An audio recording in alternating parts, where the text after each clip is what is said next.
IBomma Ravi remand report సాక్షి TV చేతికి చిక్కింది. ఐబొమ్మ వెనకాల ఉన్నది ఇమ్మడి రవినే అని సాంకేతికంగా గుర్తించారు పోలీసులు.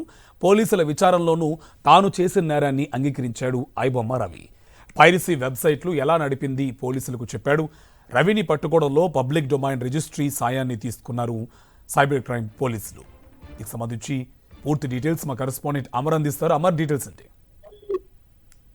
కార్తిక్, ఐబొమ్మ రవి వ్యవహారం సంబంధించి రిమాండ్ రిపోర్ట్ బయటకు వచ్చింది.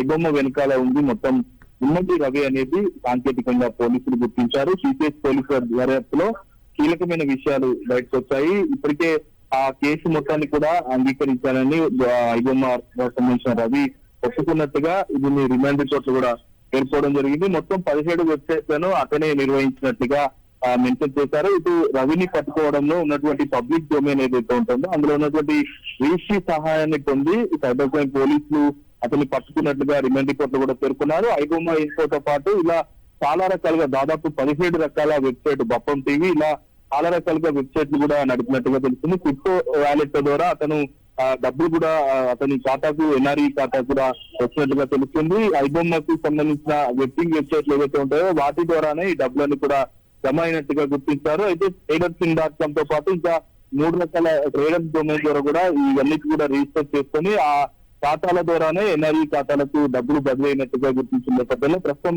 దీనికి సంబంధించిన అంశాలకు సంబంధించి రిమాండ్ రిపోర్ట్ లో కీలకమైన ఇవన్నీ కూడా పొందుపరిచారు. ఇక డొమైన్ సంబంధించి చూసుకుంటే అమెరికాతో పాటు ఇటు అమీర్పేట్ లో 2 రిజిస్టర్ కూడా చేయించారు. రవిని అరెస్ట్ చేయకపోతే ఇలాంటి వెబ్సైట్ కూడా మళ్ళీ పుట్టుకొస్తున్న అంశాన్ని రిమాండ్ రిపోర్ట్ లో కూడా పేర్కొన్నారు. రవి బెదిరింపులకు పాల్పడిన స్టేట్మెంట్ ని సైతం రిమాండ్ రిపోర్ట్ లో ప్రస్తావించారు. అయితే విదేశీ పౌరసత్వం తీసుకున్నాడు అంటేనే అతడి క్రిమినల్ ఇంటెన్షన్ ఏంటో అర్థం చేసుకోవచ్చు అనేది ప్రస్తుతం పోలీసులు రిమాండ్ రిపోర్ట్ లో మెన్షన్ చేశారు. అయితే దేశంలోనే డిజిటల్ భద్రత లాంటి రవి లాంటి వ్యక్తులు పూర్తిగా హానికరం అంటూ కూడా చెప్తా ఉన్నారు పోలీసులు. అయితే ఈ కేసుకు సంబంధించి ప్రస్తుతం హైదరాబాద్ సిసిఎస్ పోలీసులు కూడా కస్టడీ పిటిషన్ కూడా దాఖలు చేశారు. కొద్దిసేపటి క్రితమే నాంపల్లి కోర్టులో విచారణ జరిగింది. నాంపల్లి కోర్టులో ఇప్పటికే బెయిల్ పిటిషన్ కూడా రవి దాఖలు చేశారు. అతని బెయిల్ పిటిషన్ ఒకవైపు విచారణ కొనసాగుతుండగా మరోవైపు కస్టడీ పిటిషన్ సంబంధించి 2 కూడా విచారణ జరిగింది.